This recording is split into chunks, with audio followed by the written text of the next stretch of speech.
Merci. Nous allons maintenant débuter la 6e série d'interventions avec la députée de Bourassa-Sauvé pour 1 minute 50. Merci, Madame la Présidente. Je viens d'entendre la députée nous dire qu'essentiellement, donc dans la prochaine année, on va être dans la continuité. Continuons, qui disait, comme le slogan de la dernière campagne électorale. Bien, je pense qu'il y a bien des gens dans le réseau qui se disent, nous, on n'est pas sûr qu'on veut continuer dans cette même direction-là.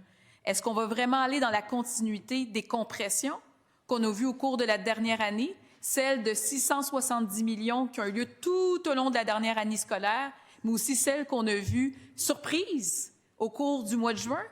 Est-ce qu'on va être dans la continuité du départ massif d'enseignants dans les 5 premières années, alors que le personnel est surchargé, alors que 52 % du personnel de soutien disent avoir vécu de la violence, alors qu'on vit avec des enjeux de santé mentale et de détresse du personnel en ce moment? Est-ce que c'est dans cette continuité-là qu'on veut aller? Est-ce qu'on veut aller dans la continuité des projets qui sont mis sur pause? En ce moment, il y a 99 projets d'écoles qui sont dans le PQI auxquels on a dit, OK, on vous a dit oui, mais là, on est en train de vous dire non. Inquiétez-vous pas, vous êtes toujours inscrit au PQI, mais vous ne saurez pas ni quand, ni comment. On vous donnera le feu vert pour vos projets. Est-ce que, Madame la Présidente, on va être dans la continuité de l'improvisation budgétaire, dans la continuité de la non-rémunération des stages, dans la continuité de tout ce qu'on a vu des défis avec le déficit d'entretien des infrastructures? On vient de vivre la pire rentrée scolaire des 15 dernières années. On ne peut pas blâmer la ministre de l'Éducation, elle vient d'arriver. Mais là, la prochaine rentrée scolaire, ce sera la vôtre, Madame la ministre. Qu'est-ce que vous allez faire pour vous assurer qu'on ne revivra pas la même rentrée scolaire? Merci. Nous en sommes maintenant aux interventions de conclusion. Donc, Madame la ministre, vous avez la parole pour 10 minutes. Merci, Madame la Présidente. Donc, ce sont mes conclusions. Je veux commencer par remercier mes collègues là, pour cette occasion d'échange sur l'éducation qui est, je le répète là, puis je le réitère, de façon consensuelle, une priorité, puis quelque chose qui tient à cœur de tout le monde. Moi, je veux revenir par contre à l'essentiel de ce que nous faisons. Ce que nous le faisons pour les élèves, pour leur avenir, pour leur réussite. Les échanges d'aujourd'hui démontrent à quel point les défis sont multiples. Chacun de mes collègues m'a interpellé dans son 5 minutes sur une liste de sujets qui sont tous aussi importants les uns que les autres, que ce soit la pression démographique qu'on a sur notre réseau, la pénurie, la violence, la question de littératie, l'équité d'accès pour nos jeunes, l'école publique, la diplomation, l'intégrité du cursus scolaire. Pour moi, ça démontre aussi que le Québec a avancé, qu'il progresse, mais ça démontre qu'il y a beaucoup de sujets fort importants dans lesquels il faut continuer de travailler. Donc, ce sont toutes des priorités, Madame la Présidente. On a discuté aussi de la maîtrise du français, les écarts entre les garçons et les filles. Ils ne sont pas nouveaux, mais ils ne se résorbent pas non plus en un seul geste, mais il faut adresser cette question. On a posé les bases d'une transformation qui est durable, là, avec un nouveau programme de français, Madame la Présidente.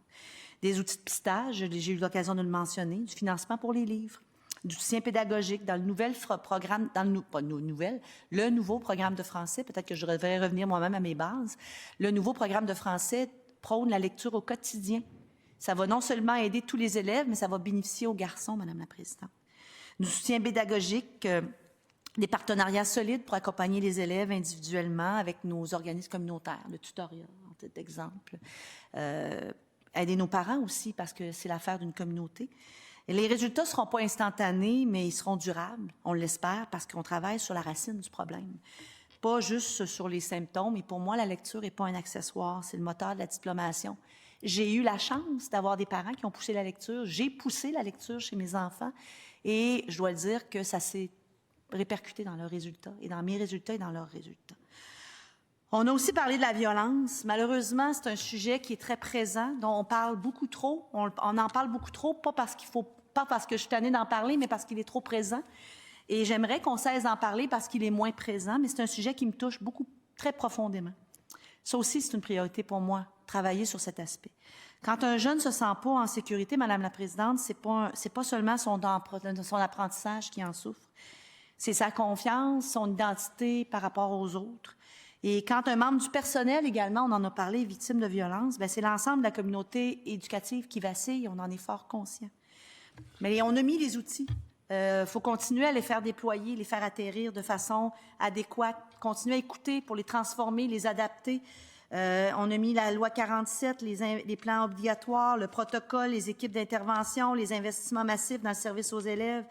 Il faut continuer à faire atterrir ça, Madame la Présidente. Les outils sont là, mais il faut les peaufiner.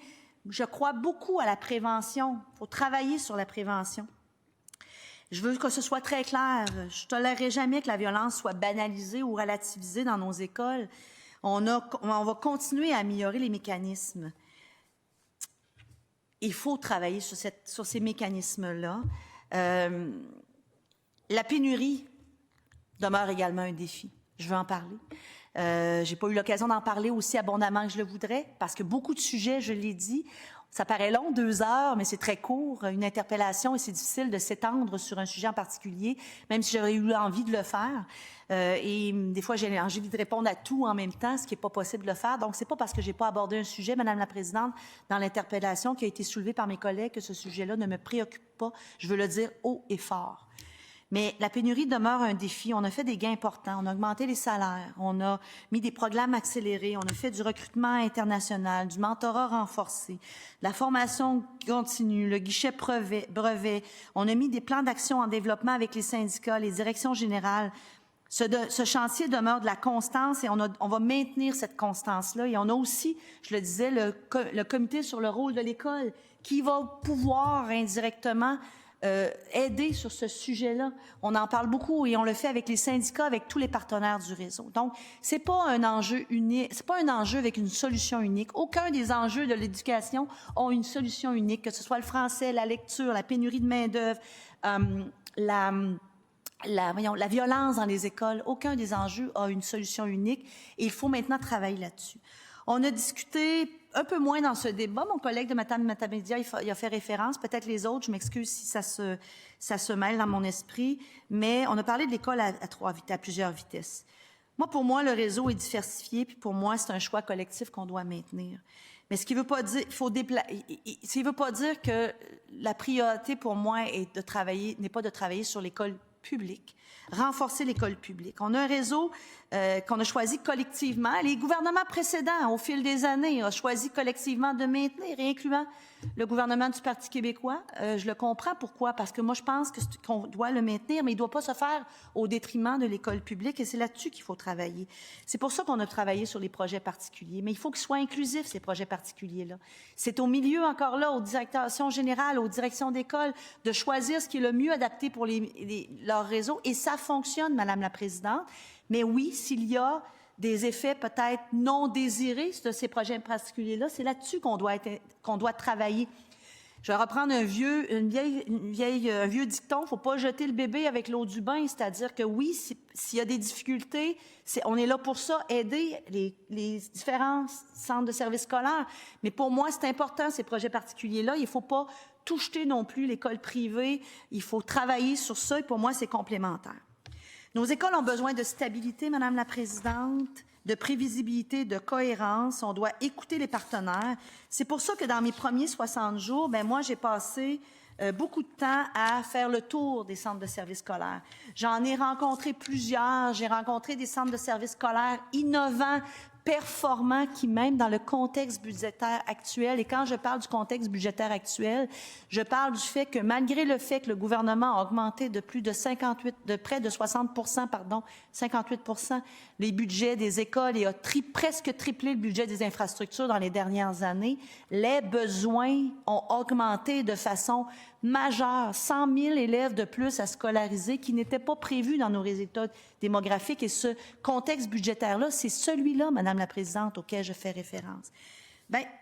J'ai rencontré plusieurs et il y a des gens innovants, des gens qui sont engagés sur le terrain partout dans nos centres de services scolaires et c'est ces gens-là avec lesquels il faut travailler et c'est ces gens-là avec qui je veux travailler dans la même direction. C'est pour ça, moi, que quand je dis c'est pas que je n'ai pas de priorité, C'est que les priorités qui ont été mises de l'avant par notre gouvernement, c'est maintenant le temps de les faire atterrir, Madame la Présidente. Et c'est ça ma priorité.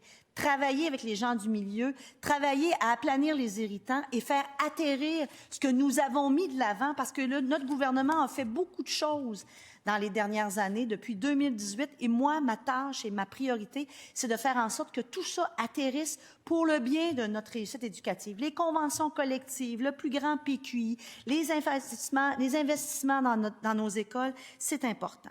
On a posé des jalons solides, une meilleure maîtrise du français, une lutte résolue contre la violence, Madame la Présidente, un parcours scolaire cohérent, des équipes écoles mieux soutenues qu'on veut continuer à soutenir, un réseau plus équitable, diversifié, une diplomation qui reflète des apprentissages réels. Je ne veux pas réinventer la roue. Les solutions, on les connaît. Le terrain nous les donne et nous les met de l'avant. La solution facile qu'on met de l'avant, c'est toujours plus d'argent, plus d'argent. On a mis plus d'argent. Maintenant, il faut travailler à faire en sorte que ces dollars-là sont efficaces. Et je m'excuse, il y a encore de l'espace avec nos centres de services scolaires, malgré que j'ai rencontré, je vous disais dans mes rencontres, des gens extraordinaires et c'est à eux de faire les choix. C'est pour ça que je vous parlais de mes 3 axes, Madame la Présidente. Et donc, apaiser, aplanir, écouter, travailler pour la réussite éducative, pousser le programme de français. On m'a parlé beaucoup de l'évaluation sur le terrain. On parlait des 3 bulletins. C'est important pour les parents d'avoir une meilleure évaluation, connaître la progression de leurs enfants. Les enseignants me parlent de la lourdeur de ces évaluations-là, du fait qu'on peut peut-être le faire autrement. Je dois tenir compte des 2 réalités et je veux qu'on en discute, qu'on regarde comment on peut avancer. Moi, je veux remercier tout le monde pour cet échange-là dans le peu de temps qui me reste, Madame la Présidente, et je réaffirme mon engagement à continuer à faire ce travail-là avec tous les partenaires, y compris mes partenaires de l'opposition, pour faire avancer le réseau. Parce qu'au bout du compte, l'éducation, c'est pas juste un service public, Madame la Présidente, c'est le fondement de notre avenir collectif et on doit le faire pour nos enfants et pour toute la société ensemble.